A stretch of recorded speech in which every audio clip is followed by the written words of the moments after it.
We're gonna go ahead and get started. Why don't you introduce yourself and tell us where you're from? Course. Let me just start recording here myself. Okay. My name is Josh. My artist name is LaRue. I come from Wyoming, and I'm currently based in Seattle right now, making music and dropping everything. And yeah, just trying to make it happen. Okay, most definitely. That's what's up. I'm from the Bay Area. I'm from San Francisco. We on the West Coast. I'm down here in Oregon right now. Um, Down here in Oregon, and the blog is based out of LA. Oh, very nice. You Yeah. said you're based in Oregon right now? Yeah, I'm in Southern Oregon right now, but I'm from San Francisco. I'm only like 5 hours from home. Nice, man. Yeah, cool. What town in Oregon? I'm in actually Klamath Falls. Long story. I'm in Klamath Falls, Oregon. It's like the very tip of the border of Oregon. Okay. Yeah, it's an interesting place, man. Yeah, it's tell me about it. I'm not from here. It's interesting, but it's been good. These markets show love, and I've already been, established and gone a lot of places, so it all comes together for me, you know what I mean? Hell yeah. Yeah, especially in this like internet age, it allows us to connect with anybody from anywhere and stuff like that. You know what I mean? I know, yeah.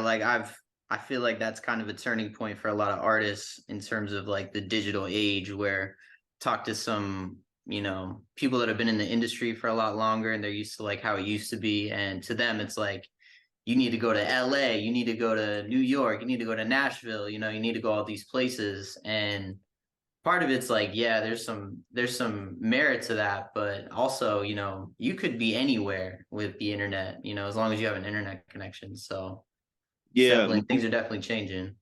yeah, most definitely. Because when I was coming up, like you had to go to Atlanta, you had to go to all the places you name. But now, like with social media, like the main thing, I'm an artist myself, but I'm also like in the film and different stuff like that. Think about it like way back when, if you wanted to be an actor, like you had to like go to LA or somewhere and go to an audition or do whatever else. Now you can get together with your buddies and start filming yourself and make your own movie and post it online.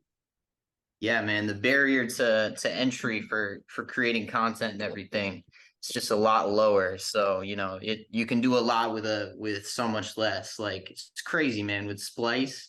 Like I think every day about how easy it is to make art and to create like your vision that you have today more than ever, because like thinking about Dilla, he had samplers that didn't sample more than 2 seconds of music, and now we have DAWs, we have Splice. I can get high quality recordings of anything that is on Splice, millions of sounds, and it's all at your fingertips. So it makes creation so much easier and so much more accessible to everyone. So I really appreciate it. It's a really cool thing.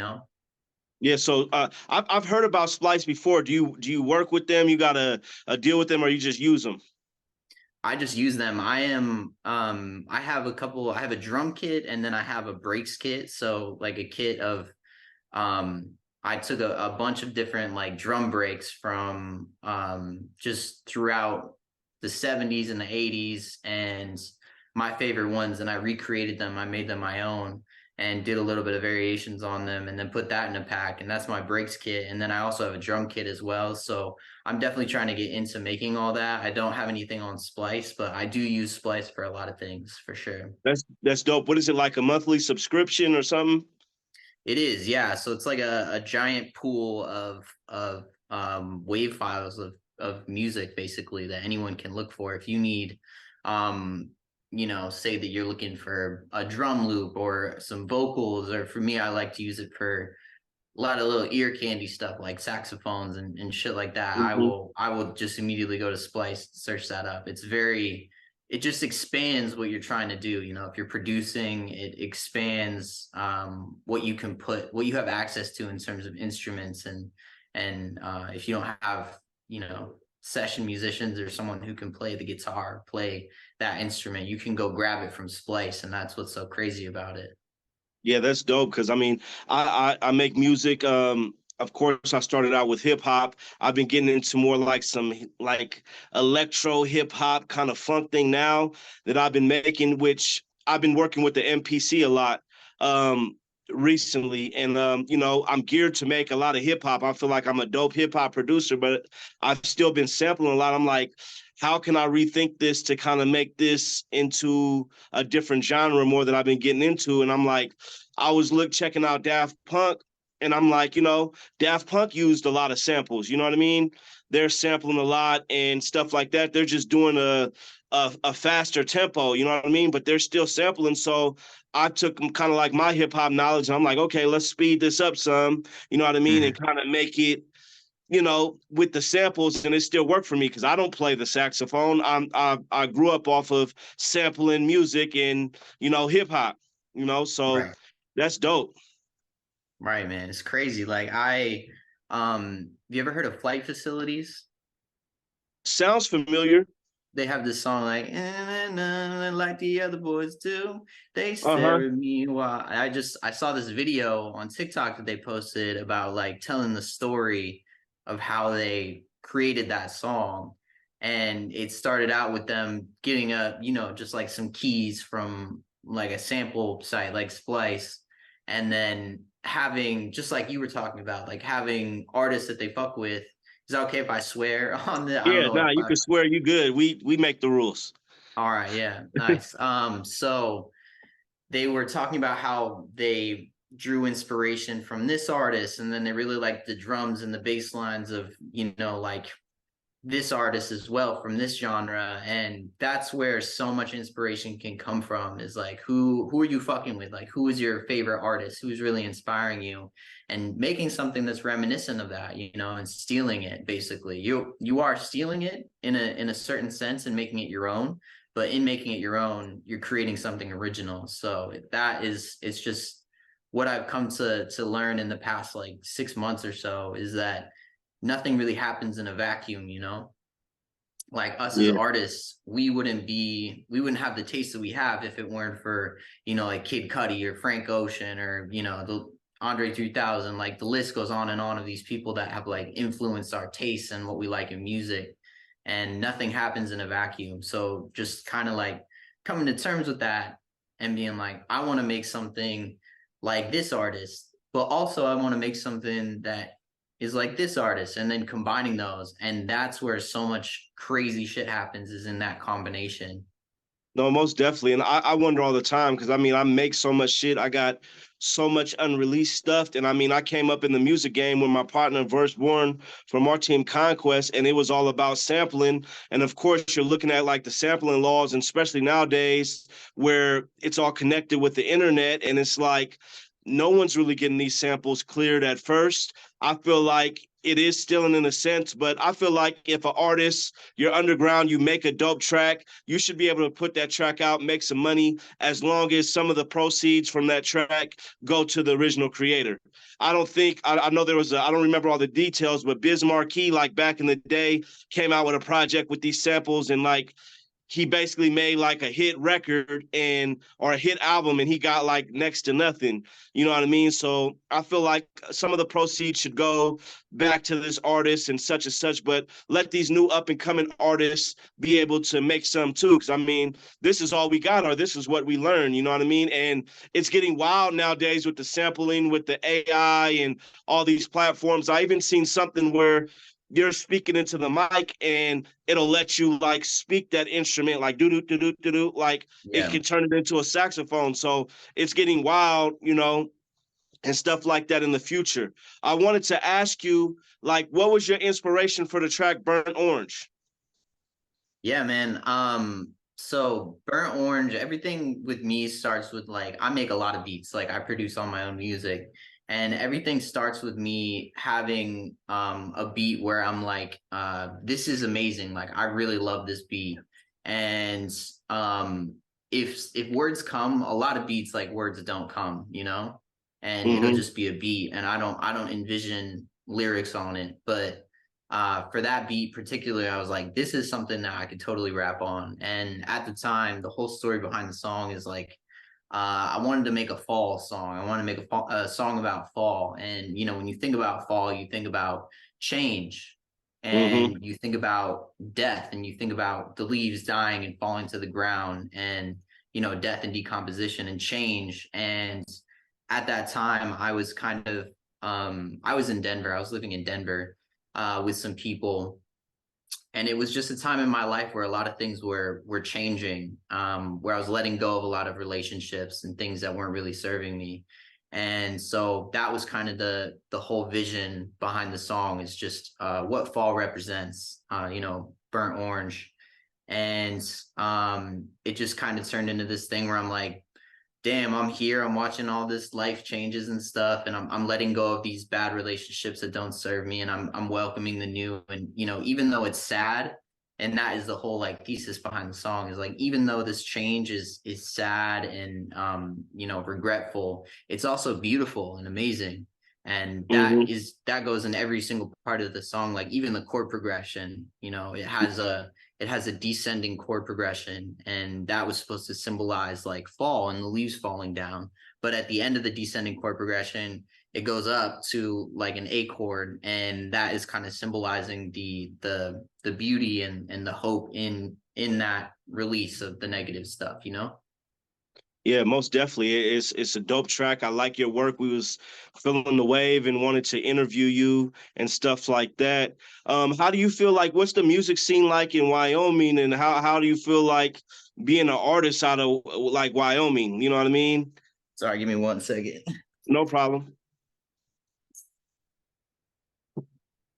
So I'm currently based in Seattle, Washington right now, but Mm-hmm. originally from Wyoming. I lived in Colorado for a long time as well.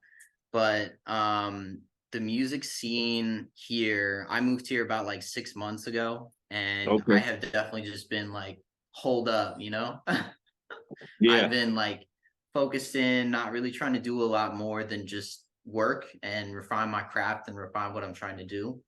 Um, the music scene it's weird. It's I think it's weird here. It's weird in a lot of different places. There's definitely some cool scenes here, but none that I'm really involved in. I'm definitely like more of a lone wolf when it comes to a lot of that stuff. But I think music in general is in an extremely weird place for sure. And just like with the acting industry, where with the strikes and everything, where we're all kind of realizing like we're not getting paid enough. And that is kind of the undercurrent of a lot of stuff, and a lot of making art is there's not a lot of money in it for the younger artists trying to come up, and you have to like fight tooth and claw just to like make enough to live, enough to pay rent. And that's a huge barrier for a lot of people. But yeah, man, it's just as the times progress in this country and in the world, everything's weird. But I think being an independent artist already was a weird thing. So things are getting weird, but we're treading a lot of new waters with everything. So it's also really cool at the same time. Now, being an independent artist is definitely weird. Like I've put a lot of dollars, my heart and soul into becoming a artist. You know what I mean? Is everybody gonna like my stuff? No, everybody's not gonna like none of our stuff. But I know I'm at a point where I'm satisfied with the artist that I've become, and I feel like I can make some dope shit. But the thought has crossed my mind, like, man, what if I would have invested all this time into something else? But I have I'm a creative. I have to have an outlet to do this stuff or I'm going to feel weird. Like I have to be able to create stuff and I'm doing some film stuff now and making content, but I have to be able to create ideas and different stuff. And it's who I am. But I think that in this day and age, there's so many artists out that people try to, sweep it under the rug. And you're right. The music industry is weird. Like I hosted a party like a couple weeks ago, and there's a big rock band out here. Shout out to them, Owls and Aliens. And the dude walks up to me just casually, and he introduced me. He's like, "This is Flamingo Fred. He reminds me of Thundercat."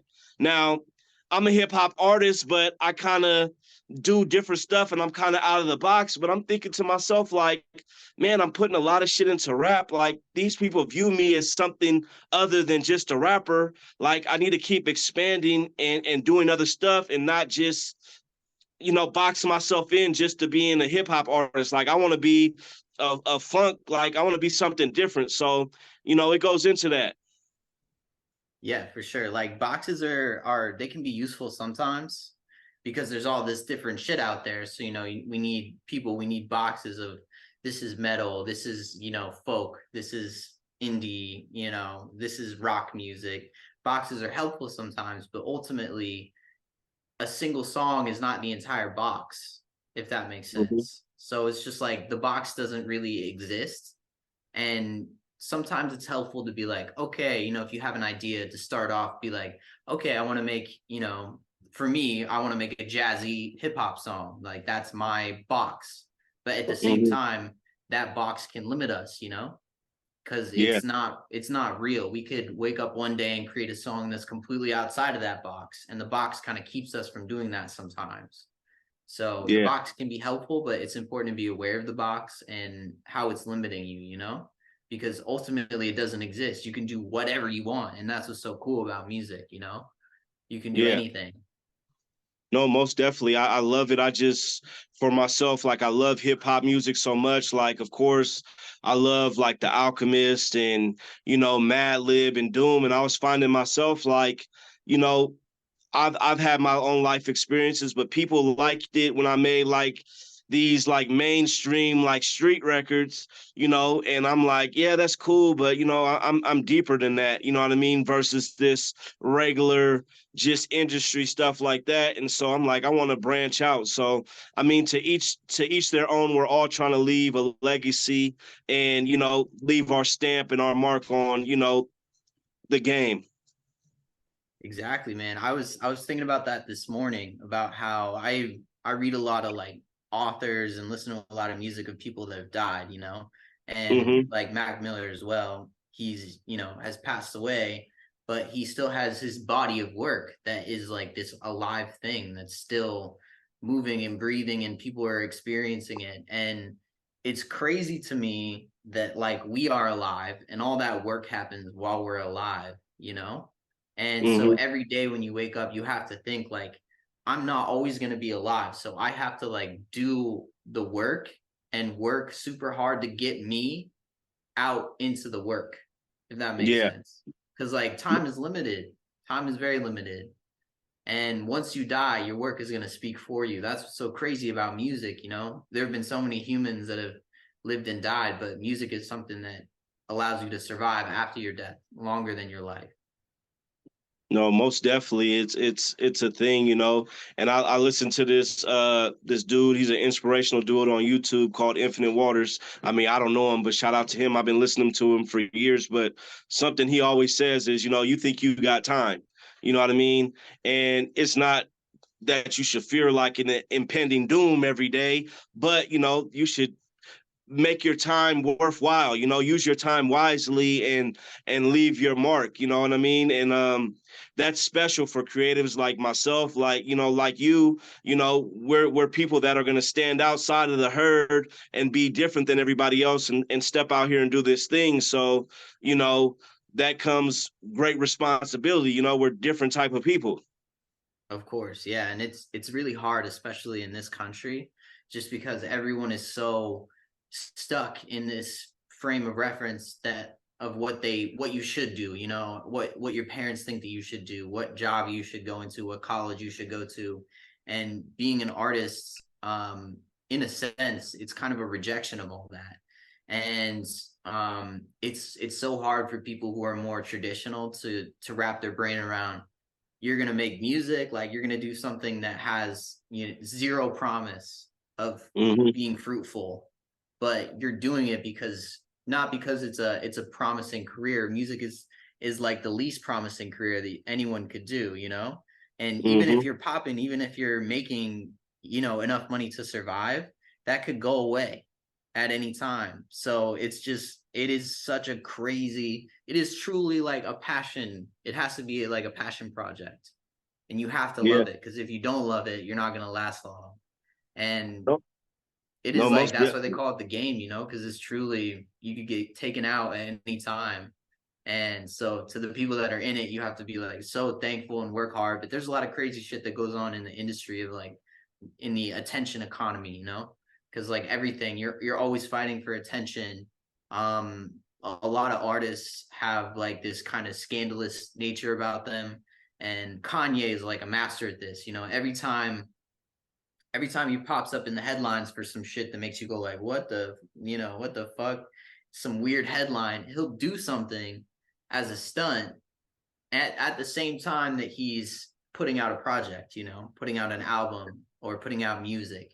And he knows that if he gets put in the headlines for, you know, getting head in some on some boat in Italy from his new wife, like that's huge headlines and publicity for him that feeds into his work and his music. Yeah. So that is kind of like a tactic that people use these days. And that's something you got to like think about, because that's not me at all. You know, I don't like being scandalous and out there. So it's just something to think about. No, most definitely. And it's kind of hard. Like one of the 48 laws of power is like create a spectacle. I mean, we in a sense we are a business. Like I don't think you should be doing just scandalous stuff and Krayshawn and Blueface type stuff. But in this thing, you're trying to create. You're trying to create some marketing and momentum for what you have going on. If you could do that with a good thing, that's great. But it's like, what do you do? McDonald's comes out with a campaign or this and that. I guess the only way you can look at it is kind of draw attention in a positive way if you can, and that goes back to what I said earlier with like hip hop. Like hip hop has kind of become this WWE thing, which is great, if you're doing the right thing, but also the drama that comes with it. And that's not really what it's about for me. Like I like, yeah, I understand publicity stunts and stuff like that, but this negative stuff that's making this is what hip hop is about, I don't like that. Yeah, I everything you just said. I have that book too. It's an amazing book. I'm like slowly trying to eat through it, but it's huge. There's a lot of laws of power, but that is a huge one as well that I also connected to the music industry. I was like, damn, that makes a lot of sense, you know. You got to be flashy and flamboyant and do whatever you can to draw attention to you.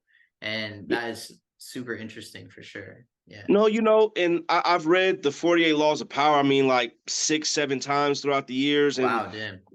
like and I've read Robert Greene's other books like Mastery and this and stuff like that.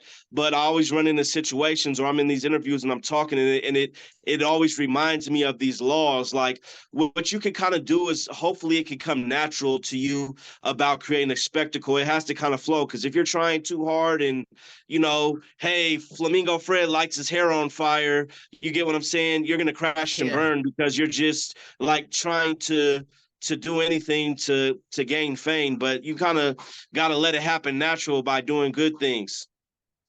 Yeah, ideally, man, ideally. But you know, we're all out here trying to fight to survive. One of the things in that book, the PT Barnum, like the magic dude from way back in the day, one of the Yeah. chapters when he was like, he would write like hate, he would write like smear articles about himself and send them to Hmm. the papers and be like, this show is ridiculous. Like, I can't believe that he's allowed to be doing the like hateful shit about himself just to like get his name. You know, all publicity is good publicity. Just to get his name in the paper, he would be Hmm. like talking shit about himself. And I was like, that kind of made me think for a second. I was like, damn, what the fuck?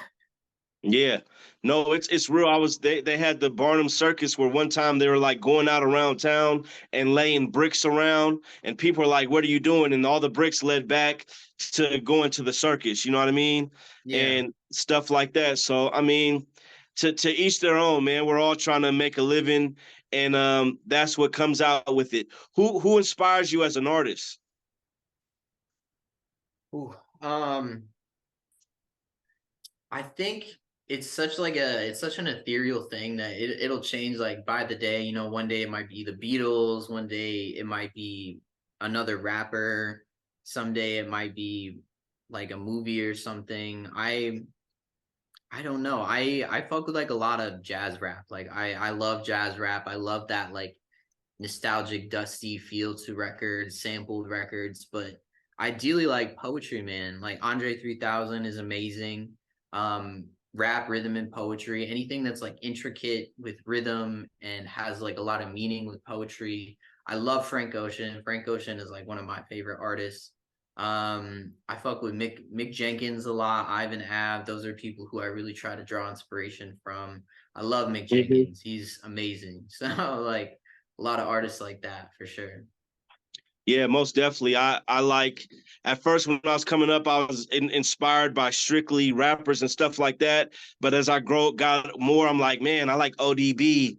I like Shock G, Humpty Hump. I like George Clinton from Parliament Funkadelic.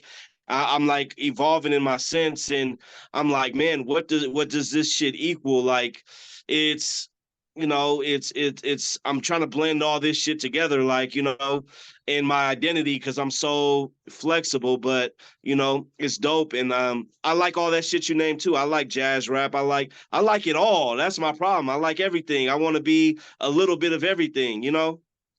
I feel that. Yeah, I just saw Wu-Tang and Nas in Seattle for their Mm-mm. like New York State of I, Mind tour.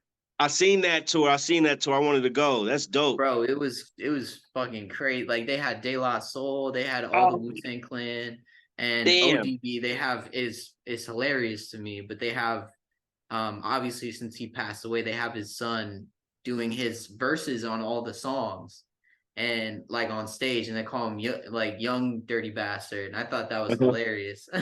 Yeah. He's just No, subbing that in for his dad. that's dope, and that they let him come and do that work, and I mean everything else, and I mean that shit is so dope. Of course, Wu Tang. I mean, I like Wu Tang. Like they came out with these like kung fu inspired albums, and you know stuff like that. So it's crazy. What are you working on right now? Like what should the people know about that you're working on right now? Yeah, man, I got another single that's gonna be coming out hopefully in the next month or so, and I have some beats as well that I'm gonna be dropping as well. I kind of split between making songs and making beats as well. That's what So I've been I'll trying have to some do. instrumentals, and that's like confusing territory for me sometimes. But I will have some more beats coming out and some more songs coming out. I'm working on a podcast that I'm trying to get out, and also just starting my small business and trying to get out here, make some merchandise. I have a lot of little side projects going on that I'm working on. YouTube channel, you can check me Hmm. out on YouTube. I do a lot of stuff for producers and artists as well. I just dropped a video about vocal mixing and how to Mm, get good recordings when you're taking vocals, and then how to mix, like from every little process, from EQing to compression to saturation, all that stuff. I teach you how to get an amazing sound on all your vocals. So trying to pop off on YouTube as well. But for the most part, just focusing on the music, because that's always been the most important thing to me, is like the quality of music, man. yeah, most definitely. That's dope. So where can people look you up and find all this stuff? I know you mentioned YouTube. Where can people find all your stuff? Yeah, man. LaRue the Legend on TikTok, Instagram, YouTube, Twitter, or X. Basically the same tag on every single platform. You'll be able to find me. Yeah, most definitely. If you could work with somebody right now, who would you want to work with? One person right now. Bring them to the studio today. Dead or alive? Fuck it, dead or alive. Probably Q-Tip. Oh, okay. Q-Tip. Q-Tip. He's a big inspiration for me. Yeah, that's so fire, Q-Tip. I mean, and you want to hear something funny? One of my favorite rappers who I kind of molded myself after when I looked at it, like one of my favorite rappers was Fife Dog, because I love the tribe. And you want to know what, to be honest with you?